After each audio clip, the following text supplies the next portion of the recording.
Bom, gente, nós vamos dar continuidade, né? Como todos os sábados, nós estudamos o Livro dos Espíritos. Sabemos que o Livro dos Espíritos, eu sempre gosto de lembrar isso, é dividido em 4 partes, e estamos na segunda parte, ou também chamado de segundo livro, que inclusive é o maior, é o que trata da vida espírita, ou vida dos espíritos. E estamos no capítulo 6, que trata dos espíritos errantes. Hoje o nosso estudo vai se dedicar às questões 228 e 229. Porém, para compensar um pouco aqueles que não tiveram a oportunidade de, no sábado passado, estar aqui, que é onde foi explicado o que seria espírito errante, né? Nós vamos só repetir um pouquinho, fazer uma retrospectiva só dessa questão, a 226. Kardec pergunta: pode-se dizer que todos os espíritos que não estão encarnados são errantes? A resposta: os que devem se reencarnar, sim, mas os espíritos puros que alcançaram a perfeição não são errantes, seu estado é definitivo. Ou seja, na verdade, nós temos 3 condições, 3 estados. Ou nós estamos encarnados, como estamos agora aqui, ou nós estamos como espírito definitivo, quando a gente se tornar espírito puro, ou estamos como errante, ou seja, estamos no plano espiritual, mas com necessidade ainda de reparações, ainda de reencarnações, seja num plano de expiações e provas ou em outro grau. Tá certo? Um grau mais avançado. E para a gente conversar hoje sobre a nossa questão, a 228, nós vamos fazer algumas considerações antes, tá certo? Para que quando chegar o momento de ler a questão e a resposta, a gente possa ter alguns subsídios, alguma noção do contexto como um todo. Então, nós vamos fazer algumas considerações sobre o que seja sensações, sentimentos e emoções. Lógico que esses 3 palavrinhas aí, sensações, sentimentos e emoções, tem vários ângulos de visão, tem vários aspectos de estudo. Então, nós vamos nos dedicar a um deles especificamente e talvez algum momento dentro da psicologia, tá certo? Então, nós temos que vamos começar pela sensação, né? Eu sempre trago o esquema aqui do mesmo jeito que o computador, porque se faltar energia, já está meu esquema aqui prontinho, né? Mas vamos lá. Sensação. Reação física do corpo ao mundo físico, né? Sendo regida pelas leis da física, da química, da biologia e que vão impressionar, vão ativar o nosso córtex cerebral. E, a partir daí, nós teremos uma resposta, estaremos recebendo essas sensações. E essas sensações, todos nós, a parte física, no corpo físico, ela é canalizada pelos nossos 5 sentidos: visão, audição, olfação, o paladar e a sensação tátil, tá certo? Então, nós temos essa limitação nesses 5 sentidos. Lógico que também na espiritualidade, aqui no Livro dos Espíritos, Kardec ele faz algumas considerações, inclusive nesse próprio capítulo, é um pouquinho mais à frente das nossas questões, é na 257, o que eu vou falar é o que está escrito realmente no livro. Kardec faz algumas considerações sobre que não é apenas tem o corpo físico, quando nós estamos aqui encarnados, nós temos essas sensações, essa percepção, através desses 5 sentidos. E como espírito, nós também temos sensações, também temos visão, também temos audição, mas é de um modo diferente. É como se fosse generalizado, como se fosse no todo. Não é um órgão específico, um olho que vai determinar a sua visão. E a espiritualidade mesmo, ela nos dá uma explicação. Ela diz que não tem condições de explicar para a gente realmente como acontece de uma maneira mais contundente. E ela dá uma, vamos dizer assim, uma satisfação, né? Uma explicação. Ela diz, é a mesma coisa de nós, agora, no momento, querermos explicar para o homem primitivo, tá certo? A nossa tecnologia, a nossa filosofia, a nossa ciência de hoje. Eles não teriam uma linguagem adequada que a gente pudesse utilizar para explicar. Então, a mesma coisa, tem determinadas coisas do plano espiritual que a gente não entende por falta, não de explicação, mas por ignorância ainda nossa, pelo nosso nível evolutivo, que não temos ainda condições de assimilar, de entender. E Kardec nos dá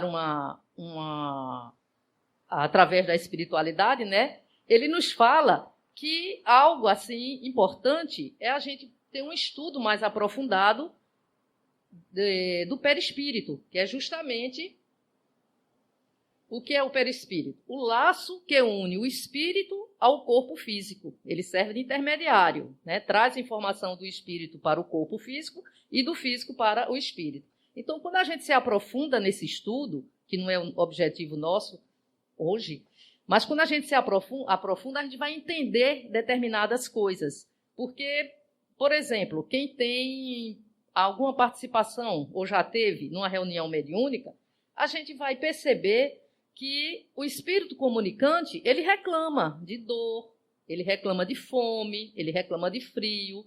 E, na verdade, ele não está sentindo fome, não está sentindo dor, como nós sentimos aqui. Não é dessa mesma maneira, é como se ele estivesse imaginando.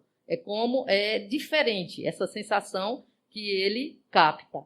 E isso vai depender, logicamente, quanto mais materializado, ou seja, quanto mais a essência, o espírito, ainda é ligado à matéria, mais forte, vamos dizer assim, seriam essas sensações.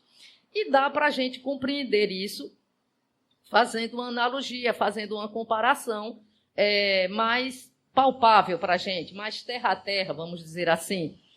Vamos lembrar aqui, por exemplo, de um distúrbio que é chamado de DNV, distúrbio neurovegetativo. É uma emergência clínica em que o indivíduo vai para a emergência sentindo falta de ar, sentindo uma dor no peito forte, agitado e, às vezes, totalmente paralisado. Fica ali como se tivesse desmaiado, como se tivesse sem sentidos. É levado na emergência e, chegando lá, é examinado e é constatado que todos os seus órgãos estão totalmente normais, funcionando tudo bem. No geral, é aplicado um placebo e ele sai dali andando, conversando, que você nunca diz a maneira que ele chegou, carregado, transportado numa maca para a sala de atendimento. Outra coisa que é muito fácil da gente lembrar, aquelas pessoas que têm membros amputados, perna amputada ou um braço amputado e reclama de dor. Reclama de dor. Fica a medicina, né, ela diz que tem a impressão que fica gravada lá no cérebro da dor. Mas é um pouco mais além do que isso. Inclusive, esses pacientes, às vezes, chegam a de ser necessário tomar analgésico para poder passar aquela dor. Então, nós temos, dessa maneira, os espíritos, no estado de espírito, ele tem, isso foi só para a gente entender. Outra coisa, outra analogia que a gente poderia fazer em questão, como eu falei, das sensações, né, de audição ou de visão do espírito, que é de uma maneira generalizada. É como a nossa audição. Nós já percebemos, por exemplo, que se houver um barulho, a gente tem condições de dizer se vem do alto, se vem de frente, de trás, do lado direito, do lado esquerdo. Tá certo? Então, a nossa audição, ela pega o giro todo. Tá certo? Todo o do espaço. Enquanto que a visão, não. A visão é um pouco mais limitada. Você tem que olhar para frente, tem a visão do lado, né? Que você percebe alguma coisa, mas para você ter certeza do que está ali ao seu lado, você tem que girar a cabeça para a direita ou para a esquerda, de acordo com o seu interesse. Então, só para a gente entender um pouco que realmente o que a espiritualidade fala é possível. Tá certo? Agora vamos ver aqui, que eu achei muito interessante, né? Então, essa sensação física deu para a gente captar alguma coisa. Mas eu perguntaria, e uma pessoa que não tem sensação visual, ou seja, uma pessoa cega, uma pessoa surda, tetraplégica, ela tem sentimento? Tem sentimento, não tem? Tem amor, né? Tem ódio, né? Pode ter ódio, né? Tem sentimento. O sentimento não está nessa reação química, né? O sentimento está no espírito. Está no espírito. E sempre que fala nessa questão dos sentimentos, e a gente sempre lembrar do sentimento do amor, porque o objetivo de estarmos aqui, nesse planeta, é a gente aprender a amar. Vamos sempre lembrar disso. E tem uma questão que eu gosto, para mim, no meu dia a dia, eu gosto sempre de lembrar, tá certo? E só um parêntese, gente, todo estudo que eu gosto de fazer, como nesse momento, tem duas coisas que eu penso. Primeiro, geralmente eu procuro todas as informações dentro da codificação e dentro das obras de Chico, certo? São as principais. E outra coisa, porque a gente é muito bom, porque a gente é como quando a gente está no avião, né? Se cair a pressão, se cair, faltar ali o oxigênio, a gente tem que botar a máscara primeiro na gente para poder botar no outro. Então, esse estudo, ou qualquer outro, eu sempre levo primeiro para mim. Então, eu lembro sempre dessa questão, em vários momentos do meu dia a dia. E eu fico feliz quando eu me lembro, porque me ajuda muito. É a questão 909. Kardec pergunta, o homem poderia sempre, gente, não é algumas vezes, tá certo? Sempre, vencer suas más tendências pelos seus esforços? Vejam só a resposta. Sim. E frequentemente fazendo esforços muito insignificantes. Insignificantes. O que lhes falta é vontade. Então, veja só. É importante a gente pensar nisso. Eu posso deixar de falar mal da vida dos outros? Posso. Eu posso deixar de fumar? Posso. Eu posso fazer exercício físico todo dia? Posso. Então, tudo depende da vontade. Então, que a gente sempre lembre disso. Essa vontade está dentro de nós. Se, no caso de um vício, por exemplo, relatando essa questão do espírito sentir. Se você fuma, por exemplo, eu fumo e bebo. Eu tenho uma reação química naquele momento, né? Uma sensação, uma reação física. Se eu desencarno, eu não vou poder mais fumar ou beber daquela mesma maneira. Mas a espiritualidade responde que, de alguma maneira, fica na atmosfera e o espírito, principalmente muito ligado à matéria, ele tem condições de ter ainda essas sensações. Não tão forte, não tanto quanto o encarnado, tá certo? Mas ele ainda se sente feliz com isso. Então, você veja que o espírito está no plano espiritual e o cigarro, a bebida, está no plano físico. Então, ele não pode fumar ou beber daquela mesma maneira. Mas a vontade, ele não pode continuar tendo vontade? Não é verdade? Não é porque a gente desencarnou que a gente muda do que nós somos, do que nós gostamos. Nós continuamos sendo exatamente o que somos, tá certo? E passando um pouco, já tivemos uma noção do que seja a sensação física, o sentimento. E Kardec, aqui, na introdução, né, do Livro dos Espíritos, ele nos fala da alma. Ele diz que a alma é um espírito encarnado. A alma é um espírito encarnado. Então, você chama de espírito quando está no plano espiritual. E quando você está num corpo físico, é chamado de alma. Então, nós vimos que a alma, o que é que a alma vai sentir? Vai sentir a sensação, que está no corpo físico, e vai sentir, e vai ter o sentimento. Porque não é uma palavra muito adequada, mas vamos falar dessa maneira. O espírito mais o corpo físico seria essa mistura, vamos chamar de alma. E a mistura da sensação e do sentimento, vamos chamar de emoção. Tá certo? Essa emoção que nós sentimos, nós estamos encarnados, então nós temos sentimento e temos reação física. Ela pode ser separada, você pode dizer que está só com o sentimento ou só com a sensação física. Geralmente a gente não pode, né? Não pode. O que a gente pode é saber de uma predominância de um ou de outro, tá certo? A gente pode ter essas predominâncias, mas não poder separar. Então, você vê, E fica, às vezes, fácil da gente dar um exemplo. Vamos pensar na TPM, né? Todo mundo sabe aqui o que é TPM, que é o transtorno no período menstrual. Então, geralmente, as mulheres são calmas, tranquilas, e às vezes uma vez, 2 por mês, aliás, um dia ou 2, elas ficam agitadas, ficam agressivas, elas mudam o seu comportamento.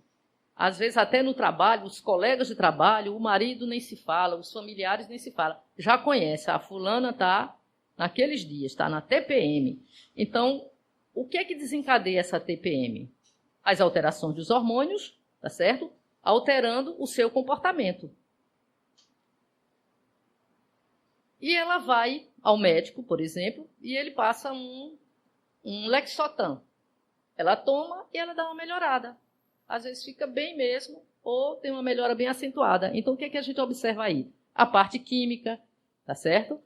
Atuando, modificando o comportamento. Mas o que a gente observa é que nesses comportamentos há também algo da construção dessa pessoa. Por quê? Porque todas não têm a mesma reação. Se fosse uma reação puramente química, ela teria a mesma reação.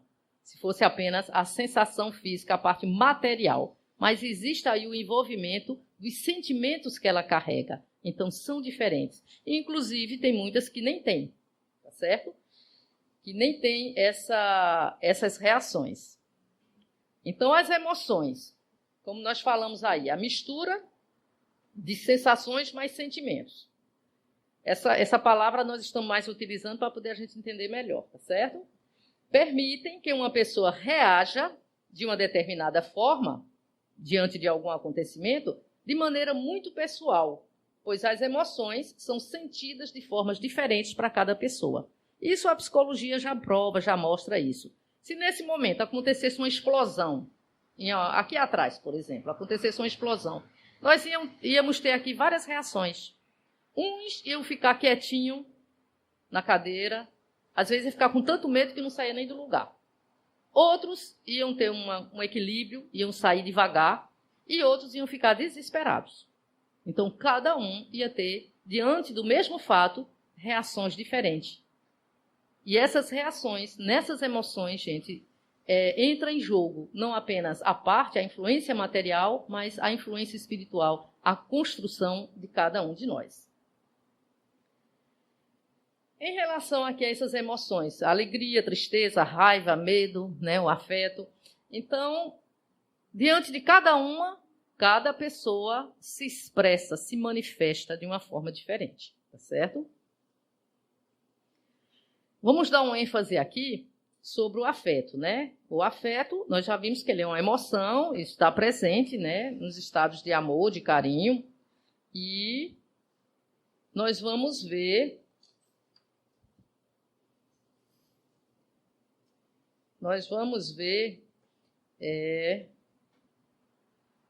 que nós podemos ter o afeto maternal, filial, romântico, e tudo isso aqui, nesse afeto, nós temos a mistura do sentimento, que nesse exemplo aqui nós consideramos o afeto romântico, né, a emoção, o amor e a atração física. E a esse conjunto a gente pode chamar de paixão. Mas essa mistura aqui pode ser em relação a qualquer outra coisa, tá certo? Nós escolhemos esse exemplo aqui do amor romântico, porque uma das coisas que a doutrina espírita faz com a gente é colocar a gente no nosso devido lugar. Ela nos mostra em que nível de evolução estamos. É só a gente ter olhos para ver e ouvidos para ouvir. Mas, ao mesmo tempo, ela nos dá subsídios para a gente melhorar. Depende de cada um de nós. Depende da nossa vontade. Depende do nosso esforço. Depende da nossa disposição de procurar. E a gente vamos evoluir, vamos crescer, quer queiramos de uma maneira ou de outra, ou atendendo à lei do amor, ou atendendo à lei do sofrimento. Porque, de qualquer maneira, vamos atingir o nosso objetivo. Então, nessa questão aqui do amor, nós vamos ver o seguinte, que no nível que nós estamos, às vezes, essa paixão, ela é mais atração física, ou atração pelo dinheiro, ou atração pela beleza, pode ser várias coisas. Podemos colocar vários itens aí, tá certo? Porque a gente observa que quando, por exemplo, o nosso companheiro ou a nossa companheira, quando perde o emprego, quando fica tetraplégico, quando envelhece, quando fica obeso, quando acontece qualquer coisa, o amor acaba. Então é porque existia mais do material do que do sentimento. Porque quando existe o sentimento, a coisa permanece, tá certo? E falar nessa paixão, nós tiramos também aqui do Livro dos Espíritos, só para a gente ter uma ideia de que estar apaixonado, seja por uma pessoa, seja por uma arte, seja pela ciência, não tem problema. A paixão é uma coisa boa. A espiritualidade nos mostra isso. Eu fiz questão de colocar aqui a 907. Kardec pergunta, visto que o princípio das paixões está na natureza, ele é mau em si mesmo? Quer dizer, essa coisa de você, um pesquisador, por exemplo, um cientista, ele passa vários meses, várias noites, vários dias debruçado ali estudando. Ele realmente ele se afasta, às vezes até da sua família, dos seus amigos, para atingir aquele seu objetivo. Então, esse princípio essa paixão, aquela paixão que ele está tendo ali naquele momento, é uma coisa boa para ele, para a humanidade, tá certo? Então, a espiritualidade diz. Ele perguntou se o princípio da paixão na natureza, né, está na natureza, ele é mau em si mesmo, ele disse que não. A paixão está no excesso acrescentada à vontade, porque o princípio foi dado ao homem para o bem, e as paixões podem levá-lo a grandes coisas, sendo o abuso que delas se faz que é que causa o mal. Então, o abuso dessa paixão é que vai causar o mal. Aí Kardec pergunta para ele, e como é que eu vou saber agora? Até aqui a paixão está boa, quando é que ela se torna mal? Como é que eu vou fazer isso? E ele dá um exemplo bem interessante, né? Ele pergunta, né, como definir o limite em que as paixões deixam de ser boas ou mais? Aí ele faz uma comparação. Ele diz que as paixões são como um cavalo, que é útil quando está governado e que é perigoso quando é ele que domina. E no nível que nós nos encontramos, no nível evolutivo, quase sempre o cavalo é quem domina. Então, que essas paixões a gente tenha o esforço de sempre ela não dominar, tá certo? E sermos nós a dominar.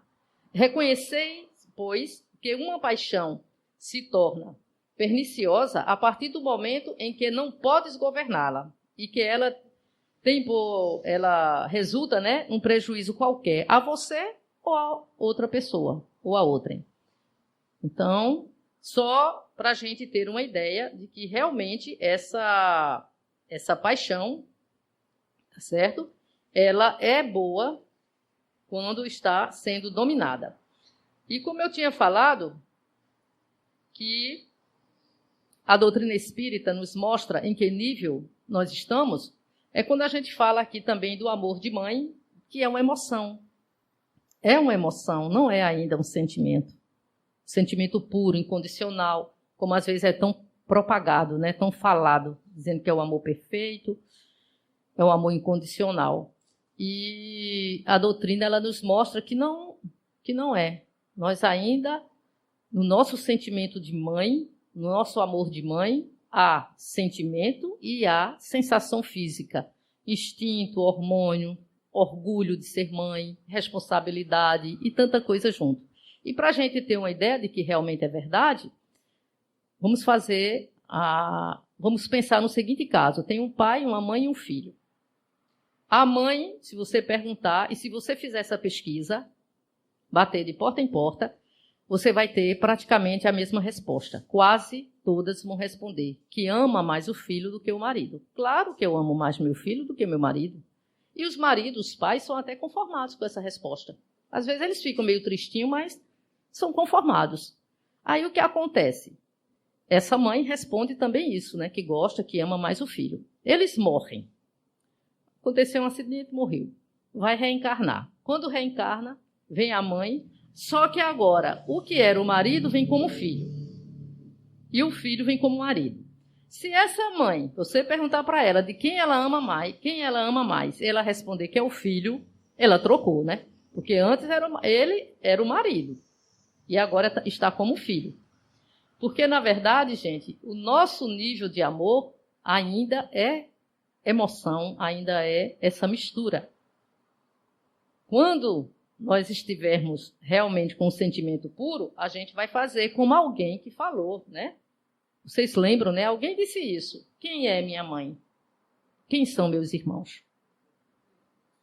Quando a gente estiver nesse nível, não estaremos mais reencarnando aqui. Não é verdade? Não estaremos mais aqui, no planeta de provas e expiações.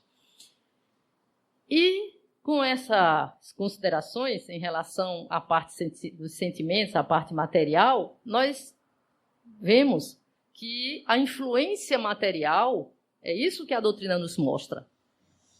Nós, aqui, nesse planeta de expiações e provas, a nossa influência material, gente, ainda é muito grande, tá certo? É muito grande.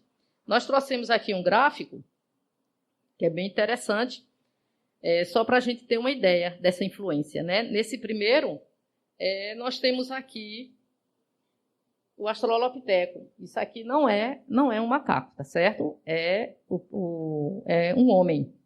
Ele já tem espírito, ele já pensa, tá certo? E ele vai evoluindo e chega ao Homo sapiens sapiens, que somos nós.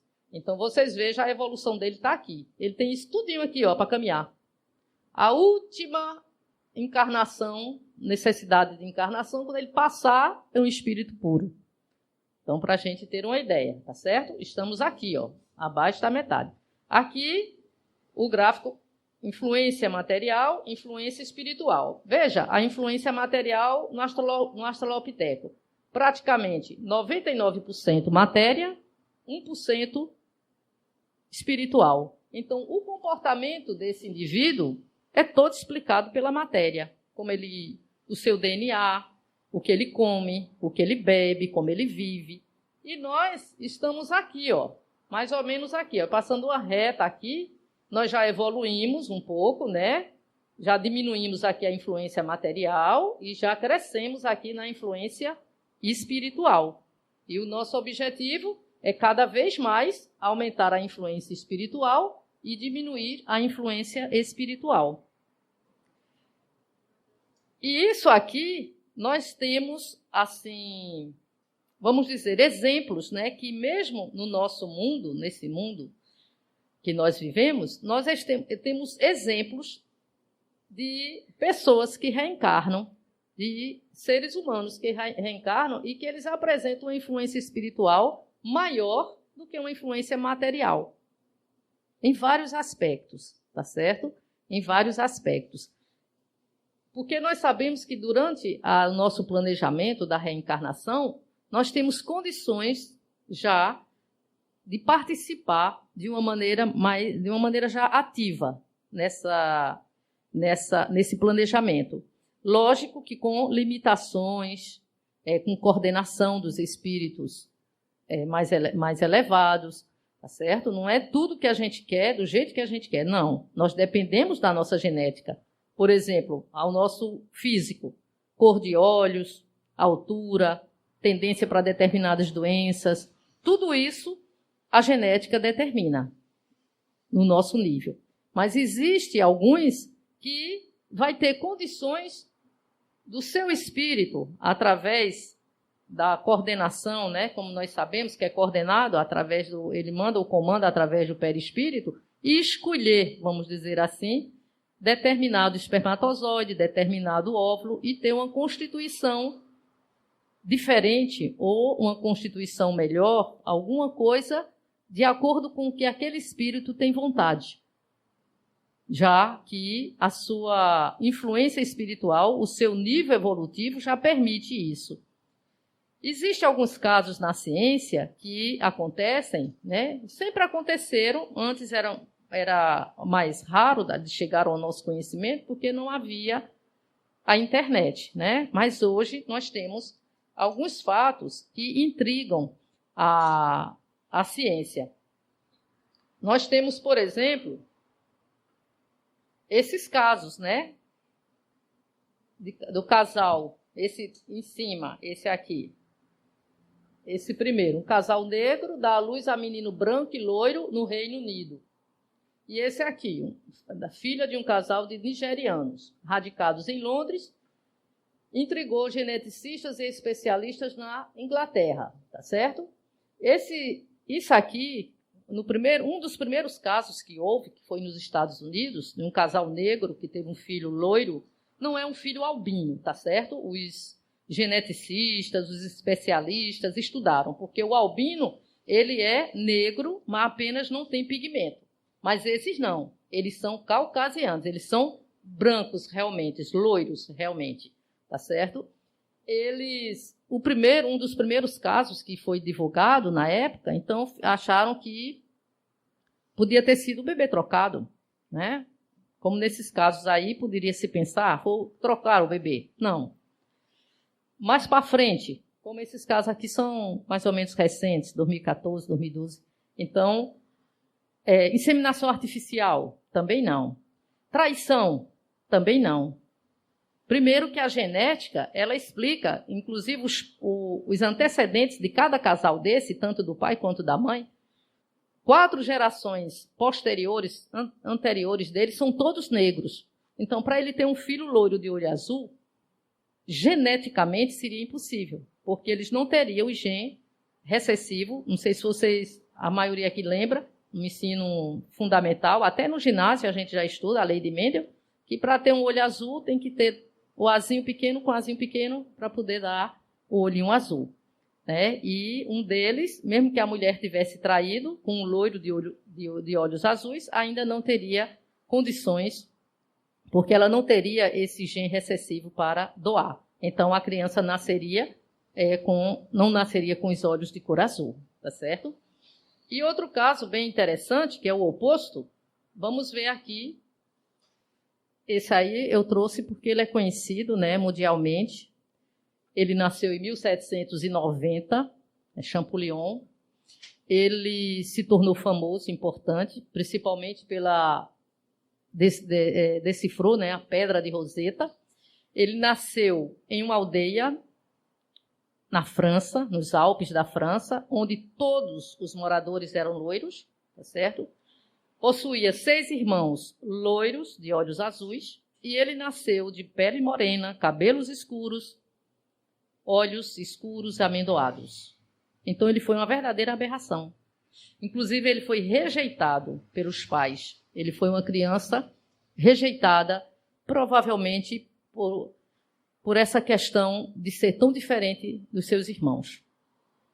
E ele tinha um padrinho que era o seu próprio irmão. Ele, quando nasceu, o irmão tinha 12 anos e naquela época era comum de se adotar um padrinho. E esse irmão cresceu, né, ficou adulto, foi para Paris, era professor numa faculdade, e quando esse menino, quando ele tinha em torno de 10, 12 anos, ele resolveu levá-lo para Paris para iniciar ele nos estudos, né, para que ele pudesse ter um futuro melhor. E esse menino, ele era louco desde criança. Ele, inclusive, desde criança, ele tinha um apelido, que era o egípcio, porque ele parecia com um nativo do Egito. E ele com 16 anos, ele já falava cerca de 12 línguas, inclusive muitas línguas mortas. Ele não gostava do francês, que era onde ele tinha nascido. Ele não se sentia muito à vontade falando francês. Ele gostava de falar o latim, o grego, outras línguas antigas. Então, ele falava todas essas línguas. Não sei se está dando aí para vocês verem. É o latim, o grego, o hebreu, o cópita. O cópita foi muito importante no seu trabalho. Ali é damárico, está escrito amárico, mas é damárico. Sânscrito, árabe, caldeu, persa, chinês e, logicamente, o francês. Então, ele falava. E essa pedra de Roseta foi uma pedra encontrada em 1799. Ele tinha 9 anos de idade, quando Napoleão mandou o seu exército invadir lá essa cidade chamada Roseta, perto do Nilo, e um dos generais encontrou essa pedra. E a importância dessa pedra, ela se encontra hoje no Museu Britânico. é que ela tinha uma mensagem em 3 idiomas. Era a escrita, né? Era o grego, era o damárico e os hierógrafos, aquele que está escrito naquelas construções do Egito, né? Nas pirâmides do Egito. E justamente foi ele, com 16 anos, ele quando se deparou a primeira vez com uma imagem dessa pedra, né? Porque desde que a pedra foi encontrada, que os pesquisadores, os cientistas se debruçavam para decifrar os hieróglifos, que era justamente para se ter de como contar a história do Egito Antigo, né? Descobrir muitas coisas do Egito Antigo. E ele, com 16 anos, ele disse para o irmão, eu vou conseguir decifrar isso aqui. E realmente foi ele quem conseguiu, aos 31 anos. Dizem que ele ficou tão emocionado que quase que desmaia, quando conseguiu captar, né, de fazer o correspondente, porque aqueles símbolos, não sei se vocês estão lembrados, são símbolos nos hieróglifos, às vezes tem um pássaro, tem alguma coisa, é uma escrita que ela pode ser lida da esquerda para a direita, da direita para a esquerda, de cima para baixo, é bem complicado. E ele, só com essa pedra, ele conseguiu decifrar a mensagem, que era uma mensagem bem antiga, de 196 anos antes de Cristo, era de Ptolomeu, e ele conseguiu reconstruir todo o alfabeto grego, ou todo o alfabeto dos hierógrafos, que são mais de 1000 sinais. E é por conta dele que nós sabemos tudo isso sobre o Egito de hoje. E ainda há tantos mistérios, né? E o mais engraçado da história é que ele morreu com 41 anos e mais ou menos 50 anos ou um pouco mais foi descoberto nas escavações a máscara mortuária de Ramsés II. E o mais interessante é que era a cara dele. Era muito parecido com ele. Porque a máscara mortuária era feita de acordo com a fisionomia do faraó, né? Que era para quando ele fosse enterrado. E era muito parecido. Então, nós encontramos alguns relatos dentro da doutrina espírita, né? Dentro de algumas palestras e algumas coisas, que provavelmente ele era a reencarnação desse Ramsés II. Para ele ter tanta intimidade, inclusive em vida, ele teve a oportunidade de ir no Egito. E ele chegando lá, gente, ele não foi tido como estrangeiro. Ninguém identificava ele como estrangeiro, e sim como nativo, porque ele falava fluentemente. O aspecto físico dele era parecido com o nativo. Ele se vestia também como nativo. Então, ele era apaixonado pelo Egito. Então, provavelmente, pode ser um caso de reencarnação, tá certo? E como ele se encontrava em um nível mais elevado, ele teve uma oportunidade de, mesmo com seus pais loiros, ele vir com as características que desejava, tá certo? Para cumprir a sua missão. E o que eu achei interessante é que, de tudo isso que nós falamos, né, da parte da genética, então, isso aí, quem explicaria melhor dos loiros, ou do caso do moreno aqui, do Champollion, já existe uma luz no fundo do túnel, porque nós já temos a epigenética, né? Já faz alguns anos que já vem esses estudos. Epi significa além da genética. É um estudo novo, relativamente novo, e que vem mostrando que determinados genes eles só se manifestam de acordo com outras alterações. Então, é meio complicado, mas tem já alguns estudos ele mostrando que você pode ter determinado gene para uma doença, por exemplo, e ela não se manifestar. Não é obrigatório. Existem algumas variantes que podem determinar se ele se manifesta ou não. E um dos estudos muito interessantes que vocês podem procurar na internet é sobre a bondade. Os neurocientistas eles chegaram à conclusão de que a pessoa que tem bondade de verdade, que realmente é bom, ele tem um sistema imunológico mais ativo, um sistema imunológico mais forte, ele não adoece facilmente, eles são mais fortes, tá certo? Fisicamente, eles são mais fortes. Emocionalmente, também eles são pessoas diferenciadas. E alguém também disse, né? Os mansos herdarão a terra. E talvez até literalmente isso ocorra, né? É preciso a gente debruçar realmente nessa frase de Jesus. E agora vamos às nossas questões da noite com o que nós falamos para que a gente possa compreender melhor, tá certo? Kardec pergunta: os espíritos conservam algumas das suas paixões humanas? Nós estamos aqui encarnados, a gente desencarna. A gente conserva algumas dessas paixões? Pelo que nós já ouvimos, sim, né? Aí a espiritualidade responde: os espíritos elevados, perdendo seu envoltório físico, deixam as paixões más e só guardam a do bem. Quanto aos espíritos inferiores, conservam-nas, pois, de outra forma, seriam de primeira ordem. Então, veja só, os espíritos mais elevados, eles já selecionam mais a sua bagagem, né, de viagem, enquanto que os inferiores, a maioria, né, bem, a maioria que nós somos, nós ainda carregamos bagagem que só vai pesar, não vai adiantar, mas a gente ainda tem aquele apego, né? É difícil para a gente, né? Quantas vezes a gente não pode, por exemplo, somos diabéticos, não podemos comer doce, mas a gente não resiste à tentação de um bolo de chocolate, né? Então, aqui é difícil. Imagine essa mistura, essas emoções, esse sentimento, essa vontade de vingança, essa vontade de posse, né? Porque tem pessoas, principalmente, às vezes, da mãe para o filho, né? Que o filho desencarna e fica aquele apego muito forte ainda, não deixando nem aquele filho continuar o seu caminho de uma maneira mais sossegada e também nem fica sossegado. Então, tudo isso a doutrina nos traz, nos mostra e nos dá subsídios para que a gente se melhore. A outra questão. Por que os espíritos, deixando a Terra, não deixam nela todas as suas más paixões, uma vez que eles veem os seus inconvenientes? Porque a gente, quando desencarna, a espiritualidade nos explica, os espíritos que já estão lá desencarnados nos falam, que a gente tem uma visão mais ampliada. Pode acontecer, para alguns que ainda estão muito ligados à matéria, que não aconteça dessa maneira. Ele fique do mesmo jeito. Tem uns que acham que nem morreu.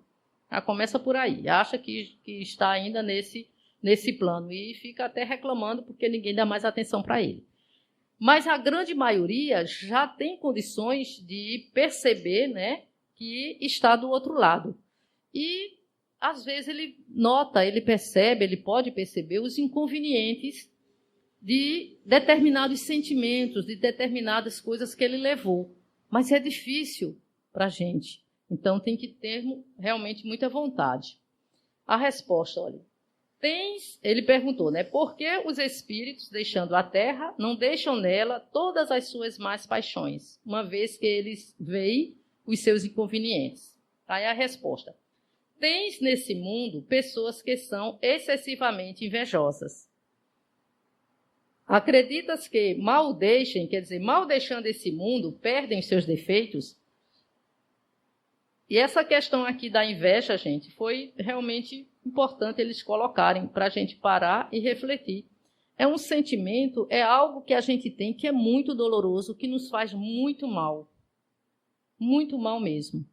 E se você tiver a oportunidade de estar numa plateia, por exemplo, e perguntar quem já sofreu com a inveja, quem já foi invejado, a maioria levanta o braço. Mas se você perguntar quem é invejoso, ninguém levanta a mão. Então, não precisa a gente colocar no Zap, não precisa colocar na internet, mas vamos refletir e vamos ver se a gente tem esse defeito, porque é um defeito que quem mais sofre somos nós mesmos. Sofre mesmo. O outro, ele pode até ser também prejudicado pelas vibrações não boas que a gente pode emitir. Mas é você tem o maior desejo de comprar um carro zero. E conseguiu, você trabalhou, se esforçou, conseguiu, está feliz da vida. Quando é no outro dia que você chega, o seu vizinho está com um carro mais caro na garagem. Acabou a sua alegria. Acabou. Você fica com aquela coisinha ruim dentro de você, é a inveja, né? E às vezes a gente fulana cortou o cabelo, todo mundo elogiou, realmente ficou muito bonito o cabelo. E a gente vai lá e diz, realmente, seu cabelo está muito bonito, mas será que você tem idade para usar esse tipo de cabelo, esse modelo? A gente sempre dá uma pitadazinha assim para machucar o outro. Então, vamos refletir se realmente a gente não tem, ou esse ou qualquer outro. E é como ele diz, não é porque a gente deixou o nosso mundo aqui que a gente passa, nem vamos ser anjos, nem vamos ser demônios. Nós vamos ser exatamente o que nós somos. E para a gente superar esses defeitos, essas coisas que nos prejudicam demais, a gente tem que se comportar, uma coisa que eu acho maravilhosa, é como a AA, né? Os alcoólatras anônimos. É só hoje, eu não vou falar mal de ninguém. Só hoje. Então, porque se a gente disser nunca, é muito longe, é muito grande, a gente não consegue. Então, mas se você colocar só hoje eu vou fazer exercício físico. Só hoje você faz. Amanhã, para você, vai ser só hoje de novo. Então, cada dia você vai conseguindo. Esse é o lema do AA e se consegue muitas coisas mesmo. Todos nós aqui sabemos disso, que é uma coisa mundial, é uma coisa já conhecida e que realmente funciona. Então, a gente pode aplicar no nosso dia a dia para outras coisas, para o nosso egoísmo, para a nossa maledicência, né? Para a nossa falta de ajuda conosco mesmo, em relação aos vícios, né? Então, só hoje eu não vou fumar. E assim, é uma determinação nossa. Então, continuando aqui a resposta. Vou repetir aqui. Tens nesse mundo pessoas que são excessivamente invejosas. Acreditas que mal o deixem perde os seus defeitos? Não, né?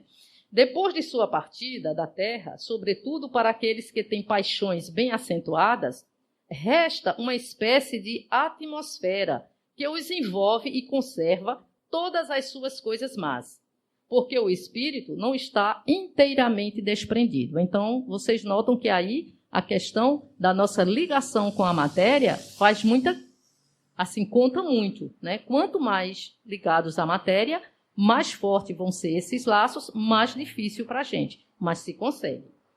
Só por momento ver a verdade, como para mostrar-lhe o bom caminho. Então, mesmo nesses casos, a gente tem uma nuance assim, quando a gente está do outro lado, puxa, seria tão bom se eu não tivesse isso. E quando eu li isso, eu me lembrei, eu não sei se vocês já tiveram oportunidade de ter algum testemunho de pessoas que quando tiveram a oportunidade de ir até o Chico, né, visitar Chico Xavier e tiveram a oportunidade principalmente de conversar, de estar de perto dele, saíam de lá assim em êxtase, saíam nas nuvens, querendo ser bom. Era grosseiro no hotel com ele, não tinha problema, ele era paz e amor ali, a vontade de estudar a doutrina, comprava os livros. Aí no primeiro dia, segundo dia, quando dava uma semana, a gente estava do mesmo jeito. Isso acontece com todos nós. Às vezes nós vamos assistir uma palestra, né, com uma pessoa como, principalmente alguns, né, como Divaldo e tudo mais, a gente sai tão entusiasmado, querendo realmente fazer aquilo, e daqui às vezes não passa nem um dia, né, questão de horas, a gente já caiu na nossa realidade. Então, é preciso um esforço realmente constante para que a gente consiga se melhorar. Tá certo? Deixa eu ver aqui. E tudo isso que nós falamos, a gente observa o quanto é importante, né, os nossos sentimentos, o crescimento. Inclusive, em muitos livros de Emmanuel, ele fala que o Evangelho de Jesus é a melhor escola para a gente educar, para a gente os nossos sentimentos, para a gente adquirir os nossos sentimentos. E o quanto é importante isso na nossa vivência, no nosso dia a dia, no nosso crescimento, para que cada vez mais, encarnados ou no estado errante, nós estejamos melhor. Então, nesse lema de Kardec, por exemplo, né, fora da caridade não há salvação, é uma coisa importante. Essa palavra caridade, a gente tem que fazer um parêntese aí para ela, porque mesmo no meio espírita, às vezes, nós restringimos muito ela apenas ao ato de doar, né, coisas materiais. mas ela tem um sentido bem mais abrangente. É tanto que Kardec não ia deixar passar, claro, e aproveitar para perguntar a espiritualidade, né? Qual o verdadeiro sentido da palavra caridade, como a entendia Jesus? E eles respondem: benevolência para com todos, indulgência para as imperfeições dos outros e perdão das ofensas. Então, veja só, benevolência, você ter olhos bons, você ser bom com o outro. Indulgência, você aceitar o outro com as suas limitações, certo? Você amar, gostar, ser indulgente com ele. E perdão das ofensas, que esse perdão nós ainda perdoamos, né? Porque Deus, Jesus, não precisa perdoar, eles não se sentem magoados, né? Feridos com o que a gente faz. Nós somos muito infantis, eles estão bem acima disso, não há necessidade, eles não se ofendem, né? Então, no decorrer das nossas existências, e isso a partir de hoje, a partir de agora, gente, precisamos trabalhar, precisamos ter essa vontade para termos essa verdadeira caridade, esse sentimento. Lógico que quando nós temos isso, a gente vai ter muitas outras coisas. Vamos ter paciência, né? Vamos ter compaixão, vamos fazer doações. Tudo isso decorre também. Agora, no nível que nós estamos, a grande maioria, nós ainda começamos com a caridade material, que já é um bom começo, tá certo? Quando a gente se sente feliz, vocês podem observar que quando a gente faz algo, é muito bom. Hoje mesmo teve um grupo de jovens mesmo, rapazes de 20 a 25 anos, um grupo de 5 jovens, que eles foram ali nas palafitas, ali no Pina, entregar cesta básica e brinquedos para crianças. Então, eles são jovens que não vivem, e eles voltam felizes, ao mesmo tempo um pouco tristes, porque diz que é muita pobreza, é muita falta de muita coisa, eles que vivem tão bem, mas que é importante para eles fazerem isso, tá certo? É importante, porque daí é que começam, que dá aquele insight de procurar melhorar-se, porque você se melhorando, consequentemente, você melhora o outro. No livro, no Evangelho, falando sobre o nosso assunto também, essa é uma mensagem de Lázaro sobre a lei do amor. E lá no meio da sua mensagem ele fala que no início nós somos instinto, mais avançado sensação, é o nível que nós estamos, mais instruídos e purificados sentimentos. Então, vocês vejam que tudo isso é um crescimento contínuo. E a paz de Jesus, como ele disse, né, a minha paz vos dou, não a paz do mundo, né, porque a paz do mundo para a gente é quando não tem guerra, quando não tem conflito, quando eu não tenho problema, é aquela coisa externa. Mas a paz de Jesus é de dentro para fora. E ela não nos atinge tanto, porque é tanta tempestade dentro da gente, são tantas nuvens impedindo, que a gente fica sem sentir a influência de Jesus, dos amigos espirituais, dos nossos anjos de guarda. Tá certo? Então, por isso, lembrei agora o quanto é importante o momento da oração, que é aquele momento em que a gente entra em comunhão com Deus, a gente entra em comunhão com a espiritualidade maior. E quando você abre esse leque, você nota, quando você realmente ora com sinceridade, você se sente bem, você se sente renovado, você se sente leve. Então, que a gente tenha mais momentos desse, e depende de cada um de nós. Então, que a gente possa notar, possa perceber que as nossas reações é uma construção de cada um. Diante de um fato, a perda de um ente querido, por exemplo, você pode ir para o vício, você pode ficar revoltado, ou você pode crescer espiritualmente. Você pode, daquele momento, daquele fato, não é o fato em si que determina a reação, é a sua construção. Então, que a gente possa, com o que a doutrina nos traz, gente, a cada dia, seja encarnados e para os espíritos errantes, a gente se aproxime cada vez mais do nosso modelo e guia. E nós vamos deixar essa frase, que é de Eurípides Bassanufo. É uma frase que eu encontrei, no meio de uma mensagem enorme dele, a primeira mensagem que ele deu através de Chico, após o seu desencarne, e no ano de 1950, e ele deixou essa frase, ó, jamais vos sintais sozinhos na luta. Estamos convosco e seguiremos ao vosso lado. Invisibilidade não significa ausência. E isso, literalmente, hoje, a gente entende muito bem, que invisibilidade não significa ausência. Que Jesus nos abençoe, que Ele nos ajude a nos manter cada vez mais firmes nessa encarnação.